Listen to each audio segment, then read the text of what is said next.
The public's reaction, with people debating who was wrong or more justified, reveals a sad psychological truth. And that is, we've become desensitized to violence when it's wrapped in drama or relatability.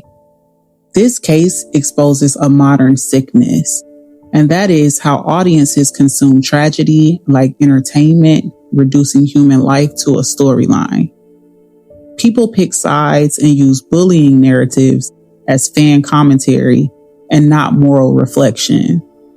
Social media amplifies all of this because the internet rewards emotional takes and not rational ones. Romeca's case is an example of displaced anger and emotional transference because it's clear that the violence wasn't just about a single argument, it was about accumulated emotion. Sometimes violence like this isn't really about the other woman, it's about the man and the emotional power he holds over both of them. Holly might not have truly hated Romeca.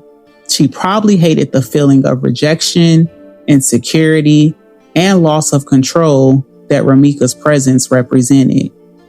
This is called transference.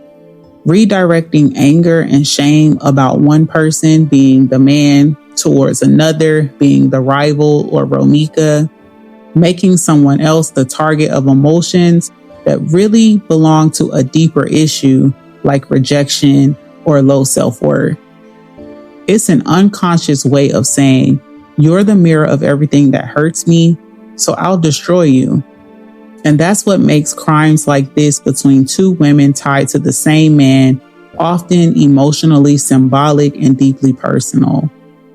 What's fascinating and disturbing is how the same psychological pattern is now playing out in real time across social media. Many creators and followers are taking sides, arguing, and reacting with extreme emotion, not just out of empathy, but out of rage, defensiveness, and projection. Why? Because this story touches familiar emotional wounds. Some people see Romeca and project their own experiences of being mistreated or misunderstood, while others identify with Holly, seeing themselves as people who were once pushed too far. So when creators rant or defend aggressively, they're not just analyzing a case, they're expressing their own displaced emotions throughout the case. It's personal to them, even though it's not their story. And this is what happens when it is a collective emotional transference, which is when a highly charged situation becomes a mirror for everyone's unresolved issues. That's why people are arguing as if it's their actual situation or that they're living the situation. That's why you have people justifying violence out of emotional loyalty, or people treating moral reflection like a popularity contest. This is more than a murder case. It's a psychological case study in how personal pain, jealousy, and ego can echo throughout entire communities once it goes online. What started as private tension between two people spiraled into a public rivalry, fueled by validation, comments, and emotional projection. Every post, every reaction became part of the performance, a digital tug of war for power and sympathy.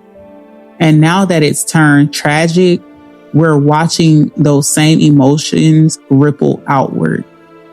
Creators, fans, and strangers are all picking sides, not based on facts, but based on how this story makes them feel. They're projecting their own experiences of betrayal, humiliation, and hurt onto these two women, turning a human life into a mirror for collective pain. What happened to Romeca isn't just a story about violence.